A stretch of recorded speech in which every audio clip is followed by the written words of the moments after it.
మచిలీపట్నంలోని కొన్ని పోలింగ్ కేంద్రాల్లో ఇంకా ఓటింగ్ జరుగుతోంది. దీనికి సంబంధించి మరింత సమాచారాన్ని మా ప్రతినిధి రమణను అడిగి తెలుసుకుందాం. రమణ, ప్రస్తుతం ఆ పోలింగ్కి సంబంధించి ఇంకా ఎంత సమయం పట్టే అవకాశం ఉంది? దీనికి సంబంధించి పూర్తి సమాచారం ఏంటి? ప్రశాంతంగా జరిగింది. ఉదయం 7 గంటలకు ప్రారంభమైనటువంటి పోలింగ్ ప్రక్రియ సాయంత్రం 6 వరకు కొనసాగింది.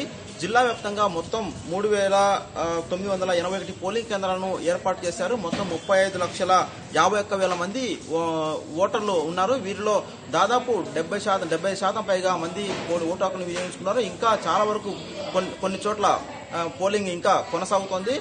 అయితే ఇప్పటికే చాలా వరకు 90% పైగా కేంద్రాల్లో పోలింగ్ ముగిసింది. దానికి సంబంధించి బ్యాలెట్ ప్రక్రియకు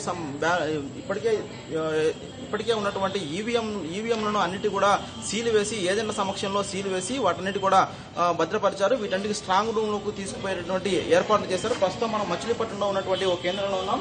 ఇక్కడ ఆల్రెడీ పోలింగ్ ముగిసింది. పోలింగ్ ముగిసిన తర్వాత ఏజెంట్ల సమక్షంలోనే ఈవీఎం మిషన్లను వారి సమక్షంలో సీలు వేసి వాటిని తరలించేందుకు సిద్ధంగా ఉంచారు. అలాగే దీనికి సంబంధించి పోలింగ్ పర్సెంటేజ్ వివరాలను లెక్క వేసేందుకు గాను సిబ్బంది ఇక్కడ ఎంత మేర పర్సెంటేజ్ జరిగిన విషయం ఉన్నతాధికారులకు తెలియజేసేందుకు ప్రస్తుతం లెక్కింపు చేస్తున్నారు.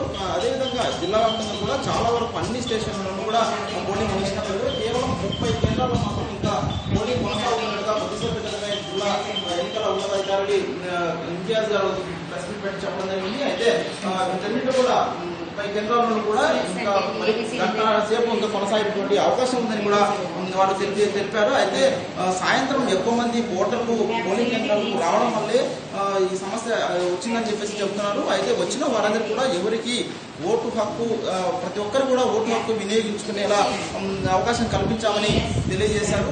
ప్రస్తుతం మైలవరం నియోజకవర్గంలో అలాగే విజయవాడ నియోజకవర్గంలో అవనిగడ్డలోను అలాగే మచిలీపట్నం పెడన నియోజకవర్గాల్లో కొన్ని కేంద్రాల్లో ప్రస్తుతం పోలింగ్ ప్రక్రియంగా కొనసాగుతుంది. మరో గంటల వ్యవధిలో ఈ పూర్తయ్యేటువంటి అవకాశం ఉన్నట్టుగా కలెక్టర్ కొద్దిసేపు తెలియజేశారు.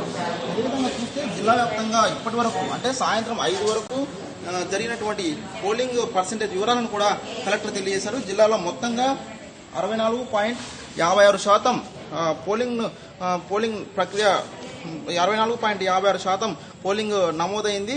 వీటిలో చూస్తే ఎక్కువగా కైకలూరు నియోజకవర్గంలో 78% పోలింగ్ నమోదైనట్టుగా కలెక్టర్ తెలియజేశారు. సాయంత్రం 5 వరకు ఉన్నటువంటి పర్సెంటేజ్ వివరాలు ఇవి. అదేవిధంగా జగ్గాయపేటలో 68%, నందిగామలో 68.54% పోలింగ్ నమోదైంది. మిగిలిన చోట కూడా దాదాపు కొన్ని సెంటర్లో 68%, అలాగే 60 పైబడినట్టు స్థానాల్లో చాలా వరకు పోలింగ్ ప్రక్రియ నమోదైంది. మొత్తంగా జిల్లా వ్యాప్తంగా చూస్తే కనుక ఈసారి దాదాపు 75% పైనే పోలింగ్ నమోదైనటువంటి అవకాశం ఉందని చెప్పేసి అధికారులు చెబుతున్నారు.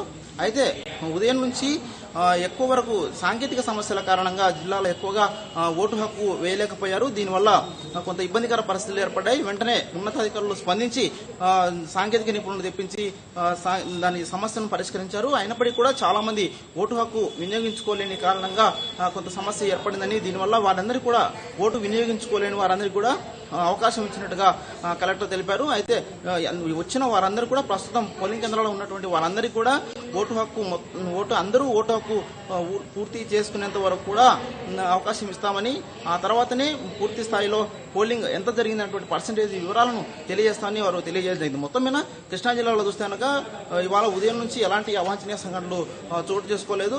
జిల్లా వ్యాప్తంగా మొత్తం పోలింగ్ ప్రశాంతంగా జరిగింది. ఇది కృష్ణా జిల్లాలో ఉన్నటువంటి పరిస్థితి. కెమెరామెన్ శేషబాబుతో కలిసి వెంకటరమణ, ఈటీవీ న్యూస్, కృష్ణా జిల్లా.